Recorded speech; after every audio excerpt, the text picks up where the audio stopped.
One. Hey guys, what's going on? Welcome to Bro Can We Talk? We are outside. I'm joined today by my brother, my co-host, Big Winston. How you doing, bro? I'm good, brother. How about you? Man, I'm glad to be here with you, man. Hey, same. We outside, man. Man, it's a beautiful day, man. It is. Daggone beautiful day. I've had the pleasure of enjoying this morning. We had breakfast together, man, and actually spent yesterday together as well, man. So it's been good to shore up our connection and learning from each other and just iron sharpening iron. It's been dope, man. You know, just being able to spend these hours with you, bro. So I want to give you them flowers publicly and say I appreciate mentorship. I appreciate what you bring to the organization, your leadership, and man, I'm ready for this conversation. I'm just ready to get into whatever it is we're gonna talk about, man. Sounds good. Yes, sir. What's on your heart? Man, look, I'm just enjoying the day, man. I really am. I'm sitting out looking at this grass in front of us. Yes, sir. Got the lake behind us. Got the tree line behind the lake. Yeah, it's beautiful. It's Bro, can we talk? Is outside. Yeah, man. It got me in this just this mood of relaxation and just kind of feeling the nature around me, you know. A bit of nostalgia. Yeah, a little bit. Okay. Taking us back to our childhood, getting outside. Yeah. So we was talking earlier about when we were growing up, kids were playing in the street. We definitely didn't come in because once we came in, we had to stay in. And you had to do work. And you had to do work. It's good. It's good getting outside, man. Yes, it's refreshing. It's rejuvenating. That's the word I'm looking for. Yeah. Rejuvenating. And it's, it's not hot. No. It's a nice, beautiful, comfortable day. Yes, sir. So you can enjoy all the other stuff instead of just sweating your butt off or freezing your butt off and just worrying about your own comfort. There it is. We were talking earlier about what's missing in society, and one of the biggest things, male and female, is accountability. Agreed. And as you know, that's one of our core principles of our organization is accountability. Yes, sir. Let's talk about self-accountability and why nobody's interested in accountability to one to another if we're not holding ourselves accountable first. What's the missing piece? What does that look like? How do we see a lack of accountability manifesting? Like, what are your thoughts on it? So I think I learned a long time ago, one of the big words today is manifestation, manifesting your destiny, manifesting what you want for yourself. But I think, while I think that that's a reality of life, manifesting, you can't manifest what you want until you understand who you are and where you are. It's kind of like rubbing that magic lamp, having the genie come out, and then you make the wish, right? But you make the wish not thinking about all the other consequences that can happen from it. You're thinking about, I really would like to have $1 million, or I'd really like to have $1 billion. So they get $1 billion, big number. Simple wish, right? Simple wish. But you get that $1 billion, IRS is knocking at your door like that. They take half of it right off the top, and all you're thinking to yourself is, I'm down to $500 million in how many ever days? Didn't plan for that, right? And then, of course, all the relatives that you never knew you had start showing up, and, bills and all the rest of stuff. And if you're spending the money and all these different things start happening, right? And your money slowly starts to dwindle down for most people. I mean, there are some people I'll say, I'll just, whatever I got left, I'll throw it in the bank or whatever. But is the bank the best place for it? You don't know. You can't park money and expect it to grow. That's correct. Yeah. Right? So you need to invest it in something, but you don't know that. Because you was too busy focusing on that one wish. Manifestation is like that as well. Now, if you've gone through business classes or accounting classes and investment classes, and you understand how all these systems work, economics work, and the rest of that stuff, and you wish for that $1 billion, you're wishing that for that $1 billion, knowing that you're going to have 500 million to work with, right? Because Right. you're You like, I factor can that lose in. that 500 million because I know how to turn that 500 million into 2 billion, Yes, sir. right? Yeah. So, but that's because I took the time to recognize and own what I know and what I don't know, right? The same thing goes in life with self-accountability and self-awareness. Yeah. You got to be accountable for your strengths and your weaknesses. You got to own what you can't do. And you make the decision then whether you want to reduce your weaknesses or not. Is it fair to say that too many people is it fair to say that most people will make that wish without without even being aware of, like you said, taking the time to build a foundation of awareness of their weaknesses?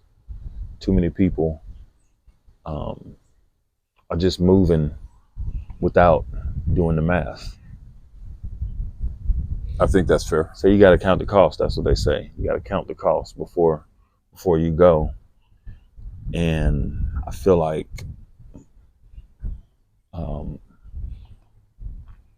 we're fed up. Most people are fed up with their present reality, but not to the point that they've taken the time to count the costs. It's that whole serenity prayer thing again. Being having the courage to change the things that you can. Right? Yeah, that's good. That's good. Come on. And then, the wisdom to know the difference. That's good.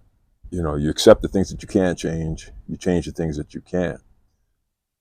But having the courage to change the things that you can, you have to know what you want to change first. There's some things, like you said, in terms of having that knowledge of consequences, that it may be in your best interest to leave alone, even though you can change it. Mm-hmm.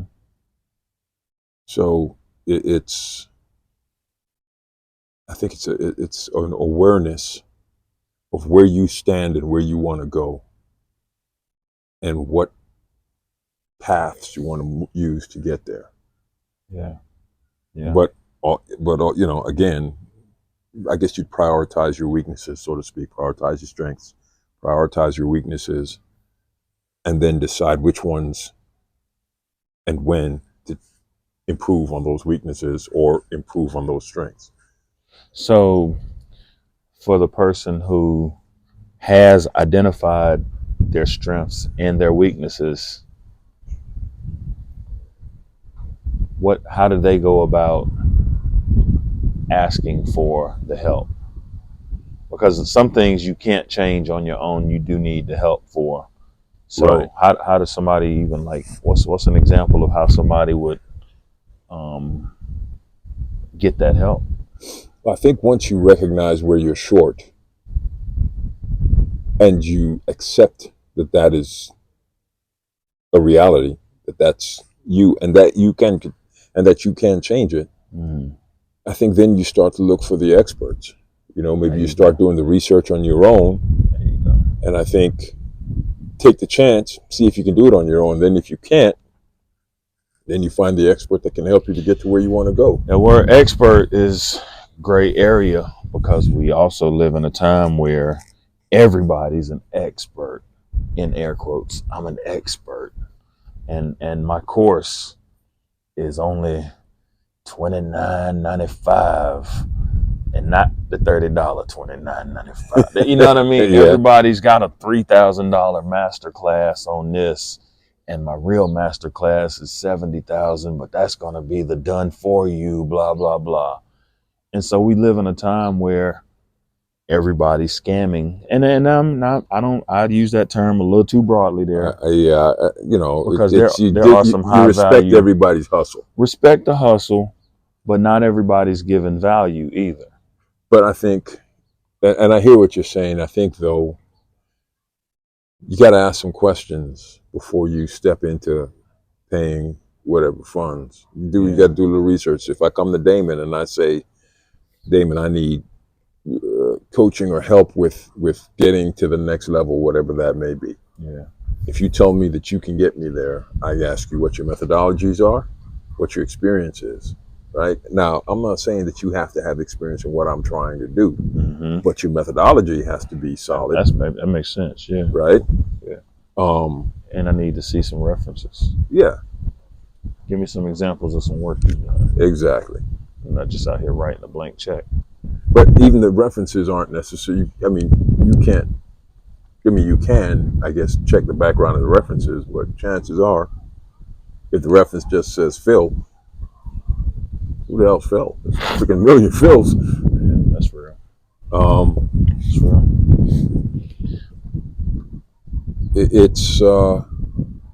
But I think anybody with any kind of with a decent track record can be researched. That's what's up. That's what's up. Why do people? I want to narrow this down to men, because everything we're saying applies to females as well. Right. But that's not our target audience. That's not our business. We are in the manhood business. Right. And so why do men pretend to be more than they are? Why do men carry themselves in a way that's not authentic, not real? What's the value? What's the benefit in that? I think it's twofold. I think there's fear because of a lack of self-confidence. And actually, that's probably it. Yeah. That's probably it in and of itself. Yeah. I think that somebody lied to us, and we've become an assembly line of a bad mold. We've become copies of a copy of the wrong original. I think that's true to an extent, but I also think that the rules of the society itself have changed such that some of those behaviors that we called manhood are now considered toxic or unacceptable or what have you by women and men. And it's not so much, from my perspective, it's not so much about the words that come out of your mouth as much as it is how you react to specific stimuli. Because a lot of men overreact, in my opinion, to things that just aren't that serious.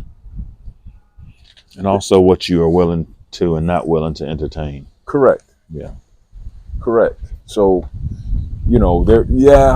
maybe there are some things that can be considered quote unquote toxic with regard to how men behave or what have you. But I think a lot more of it is about how they react. And give me an example, bro. Well, my thought goes to the amount of violence that exists nowadays amongst our young men, teenagers and young men. Mm-hmm.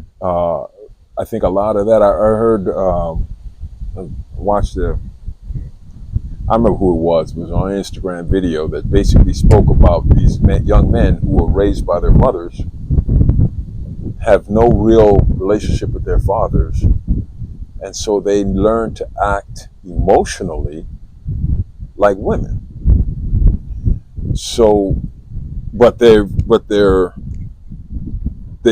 emotionally feel that way, but they react like uncontrolled men because the hormones and everything else override the feelings, or are motivated or bolstered, I think it's a good word, by the feelings, so that they're more aggressive and more violent and the whole nine, simply because of how they feel. Imagine that. So imagine having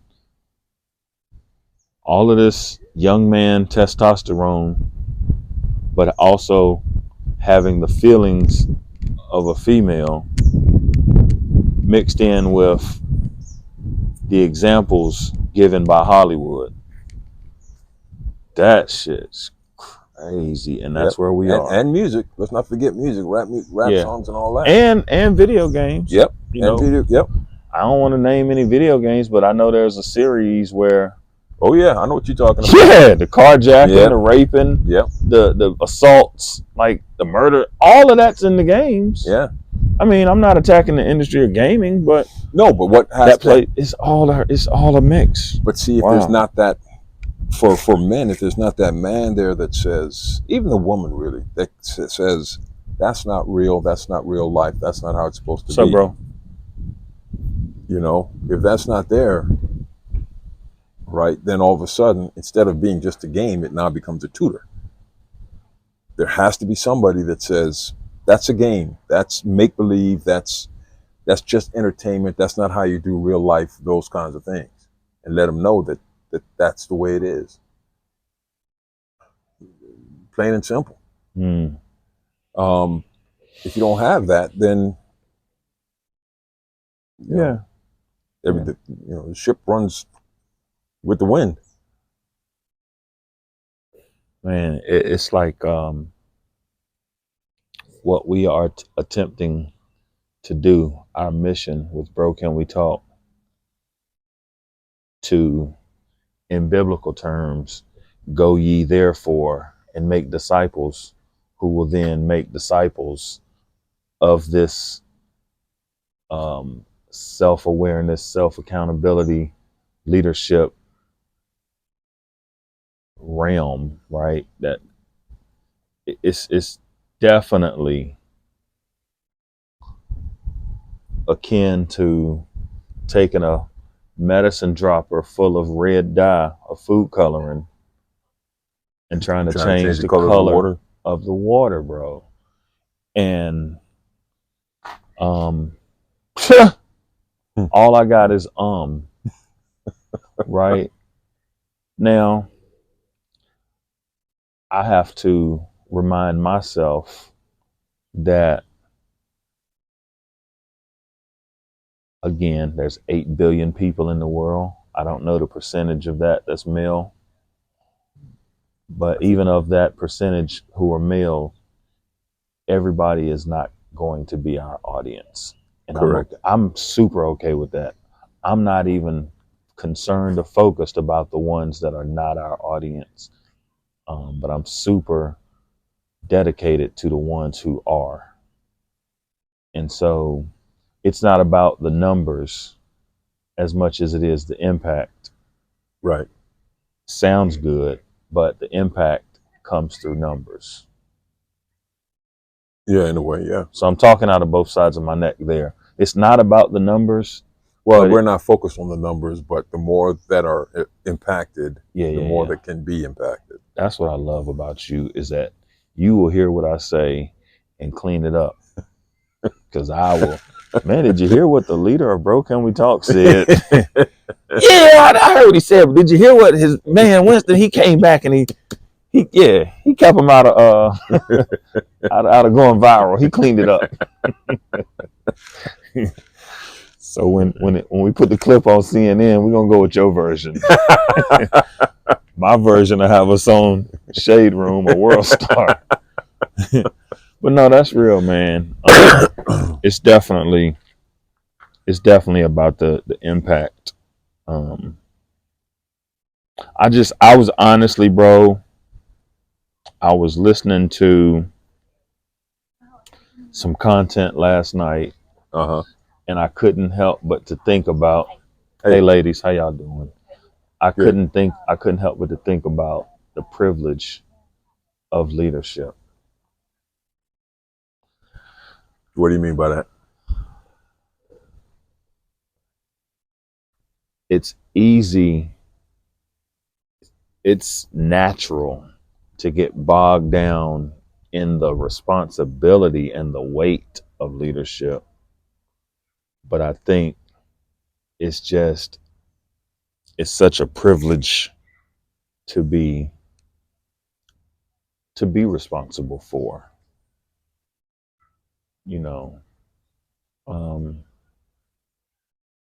but that means that I have to also be continually working on myself, or else I'm gonna fumble that.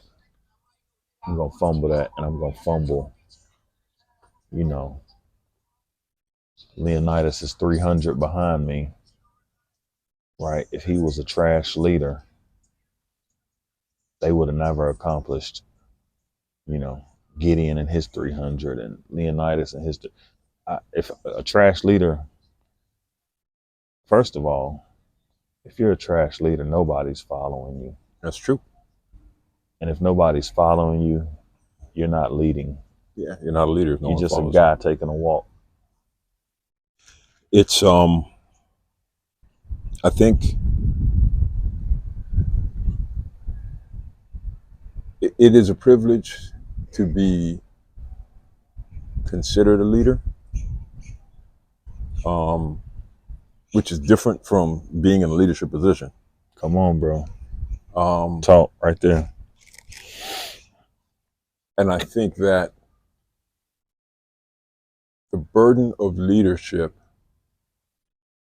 it's not that heavy if, number one, you're building leaders out of your subordinates so that you're not the only one that actually has to carry the weight.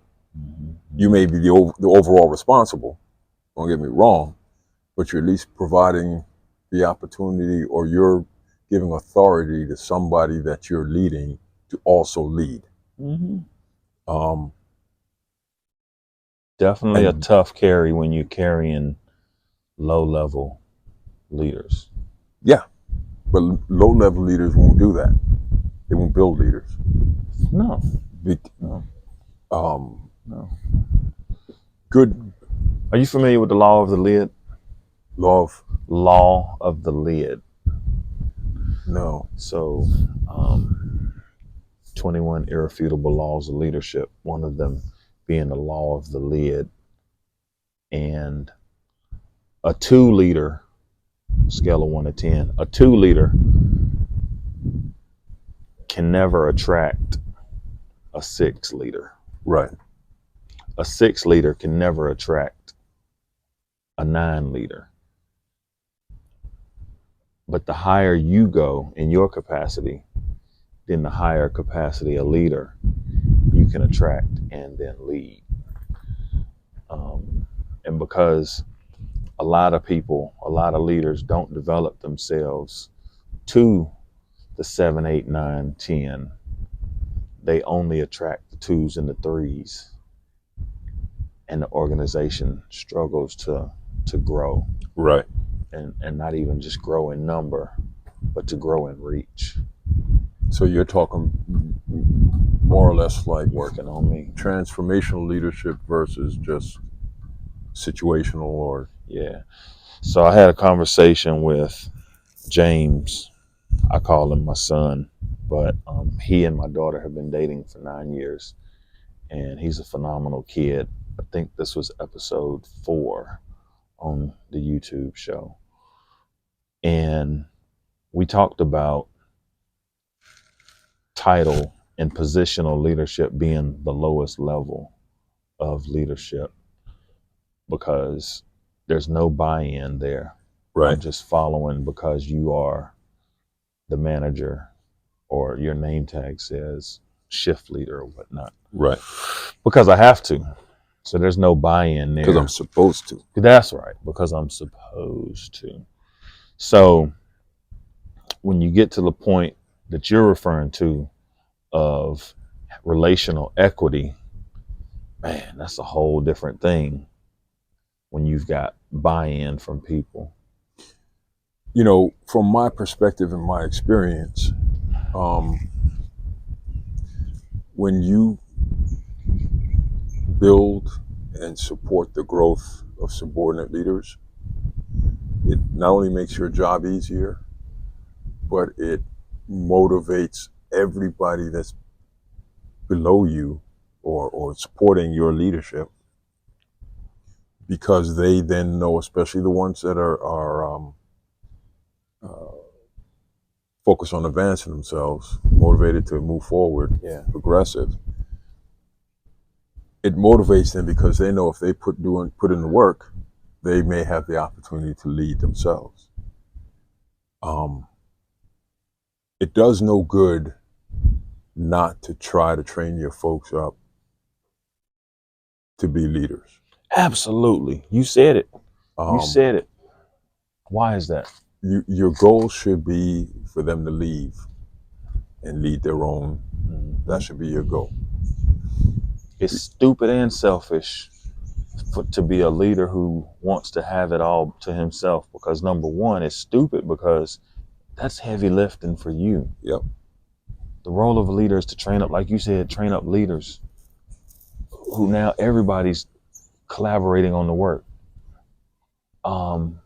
But it's selfish because I'm wasting people's time if I'm not pouring into them, not just words of affirmation, but with actual resources. Right. And the thing is, you have to How do allow. we even get on leadership, bro? We was talking about, because that's what being that's real and accountability is. exactly. Okay, I just answered my leading own yourself question. or leading others. Yeah. You have to let the leaders that you're growing, the leaders that you're building, you got to let them make their mistakes. You can't be there micromanaging, because then they're not leading. Yeah. And you got to let them learn from their mistakes. Yeah, okay, you screwed that up, Damon. What you learned from it? That's it. Now, how we gonna fix it? That's it. Now, I may know how to fix it, right? But I need you to know how to fix it. That's correct. So 100%. how we gonna fix it? That's it. And then when you come with whatever you're telling me how to fix it, if I see holes in it, I ask you questions. Well, what about A? What if A is actually B? Oh, I didn't think about that. So how do you think you're gonna handle that? Right? I might be able to just walk in there and go, hey, guys, do ABC, get it done. Yeah. But if I do that, then you don't get to lead. You don't get to improve yourself through actual action. Because I could tell you, but you might not remember it. But if you actually go through it, you're going to remember it. I quote John Maxwell a lot because he is the leader's leader. And he's the leadership guru.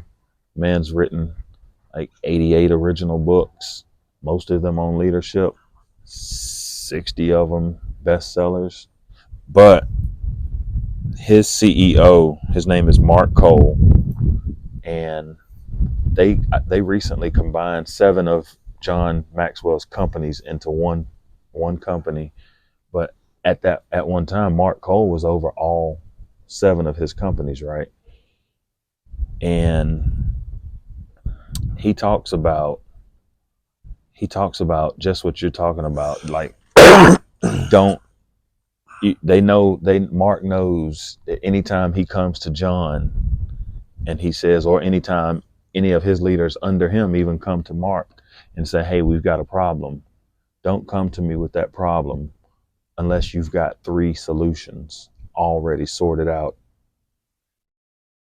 and basically a good, better, best. Right. And why? Like, why is that the best solution? Right. And so just that's kind of, man, that culture alone, bro, it gives responsibility, it gives ownership to everybody who's got their hands on the task. Yeah, and that's one of the principles of Marine Corps leadership. Yes, sir. Is allowing your subordinates to have ownership. Yeah. It Why? Might as well go there. Why is ownership? I know having been a leader in someone else's organization, why is ownership and buy-in important? Well, these squirrels are having a Yeah, they time. are, aren't they? It's like 5 or 6 of them playing in that big tree. Why is buy-in and ownership important? Because ideally, if you have ownership, then you're going to care. Flat out. Right? So hey man, you're painting 1/3 of this table is yours to paint. Yeah. You're going to care how it comes out. You're going to care how it looks. You're going to put yourself into it. You know, as opposed to if I say I want it to be black and that's it, just paint it. You're just gonna be like, black, the hell. Yeah. But if I say, hey, that bird is yours, you paint it and make it how you want to look, because we're gonna make it a table for the entire organization. Mm-hmm. That's a whole different thing. Yeah. And you're not only gonna think about yourself, you're gonna think about the people that you lead, and possibly your peers, and maybe up the chain. That's correct.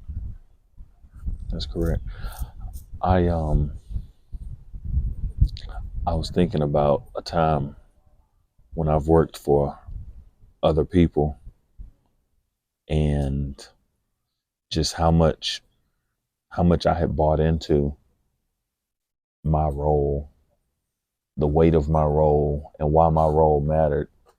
And in those times, man,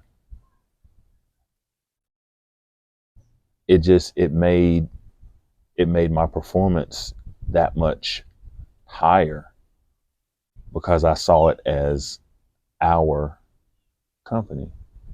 And I feel like that's essential for the culture that we're building here as things progress, we grow, and there comes a need for us taking on more people. I think it's vital that we get that buy-in first, and that only comes through what we open with us keeping it honest with ourselves, being authentic, being real, because real recognize real. And in 2024, nobody wants to have their time wasted. We talked about that about when we met. Yeah. And if I had been on some flim flam, we would definitely wouldn't be here right now. And that goes both ways. Exactly. That goes both ways because it takes 30 seconds or less to get a vibe on, your discernment will ping whether or not a person is about what they say about. Yeah, if you listen to yourself, that your inner self will speak. Yeah. If you just get that inkling of nah, then it's probably no. Yeah. I probably shouldn't drop this $3,000 on this master class.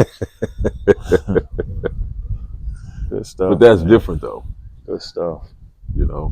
I mean, again, it's that inner voice. That inner voice is go like, whoa, buddy, now ain't the time. Yeah. It may not be anything wrong with what they're offering. Right. It just may not be the time, because in being honest with oneself, you may not be ready to put in the work that's going to be required. Exactly. The masterclass, that ain't the done for you. The done for you was the 70K package. Exactly. The 3K is the blueprint, if you will. So good stuff, man. Good stuff. Well, bro, I think this has been this is not a feel good message. This whole what we're talking about is not a feel good subject, because anytime you're talking about self accountability and doing that inner work, the main thing is doing the work and sitting with oneself long enough to realize. And there's a lot of people that can't sit with oneself. I couldn't always. Were you always able to from a young age? Yeah, pretty much. Yeah. Pretty much. That's that discipline though. How you doing? Hey, how you ladies? That's that discipline of well, it wasn't just discipline. I often think about, like, people ask me what my hobbies are, right? I don't freaking know. You know what my hobby is? Sitting around and thinking why. That's my biggest hobby. I spend most of my time sitting around thinking why. why we're here, you know, almost, you know, why is this the way it is? You know, what is God and why did God create all this? Right? And I've asked that question since I can remember. I mean, I can remember being young, like less than teenage years, asking that question. And I've asked it my entire life. Still. Yeah, because here's the thing, and I don't. 50 plus years, because you're 62, so we're talking. You're going to think this is weird. But there's been times when the full answer has come to me, but I can't contain it. Right? The full answer is just like, poof, here's why. And it's like that quick. Yeah. But I can't contain it. Wow. And I certainly can't put it into words. I was just going to say, could you articulate? No. No. Boy, we on the same page, man. I was just going to ask you that. Can't. I can safely say at this point, I don't need, because I continue to ask the questions. Yeah. I don't remember all of it. Yeah.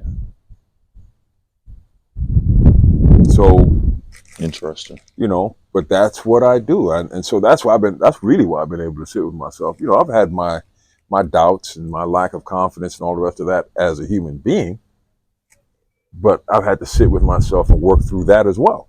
Yeah. So it's and as I've gotten older and aged and been through different things and different situations and everything else, and watched what's happening in the world, I've come to realize, at least from my perspective, it's all a process. It's all a process. What have you not accepted? I've learned to accept it all. Okay. I've learned I don't like it all, but I've learned to accept it all. Yeah. Because like at the beginning of the conversation, I know what I can't change. That's good. Right? I know there's certain things that, and you know this, there's certain things we can talk about right here, and there'll be a knock at our door tomorrow. Yeah. Right? Yeah. But do I want that? Yeah. I don't want that. Yeah, we can record it all day long, but as soon as you upload it, yeah. Exactly. And who knows, the way technology is today, we can record it and still get a knock on the door.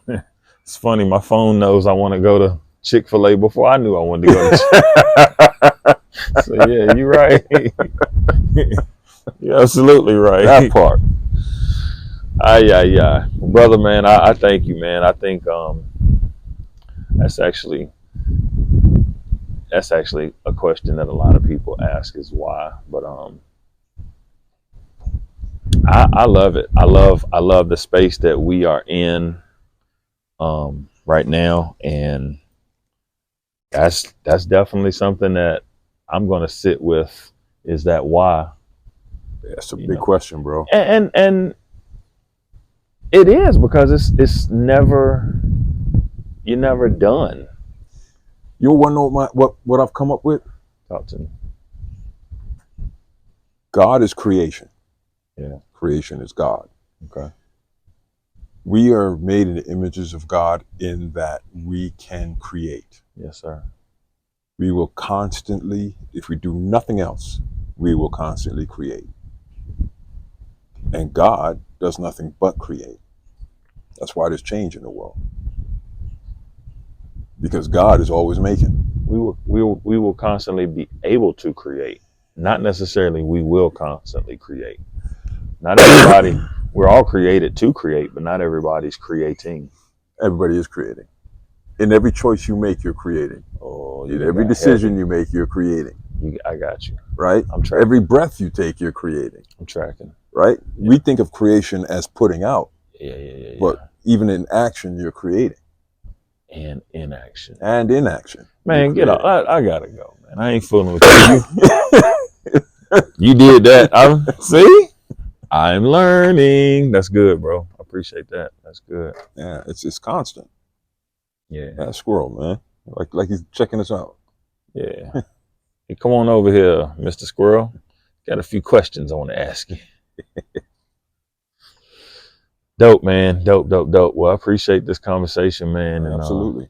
Yeah. until the next time, man, stay curious, stay engaged, keep the conversations going. Bro, can we talk? My brother. That was good, man. Yeah. Yeah, I think our unique audience, our target audience, is okay with long form content Uh huh. in a world full of clickbait, 60-second shorts. And so I had a young dude yesterday, man, that tried to tell me, 18 years old, he looked at the YouTube page and he was like, well, the first thing is you need to shorten up your content. You got too long, la da da. He's 18. He's on what's trending. Exactly. And I don't expect him to understand why we have 35, 40-minute conversations. But our target audience will appreciate that. And that's just it, right? Because our target audience is not, they're not on it for entertainment. That part. Yep, that part right there, bro.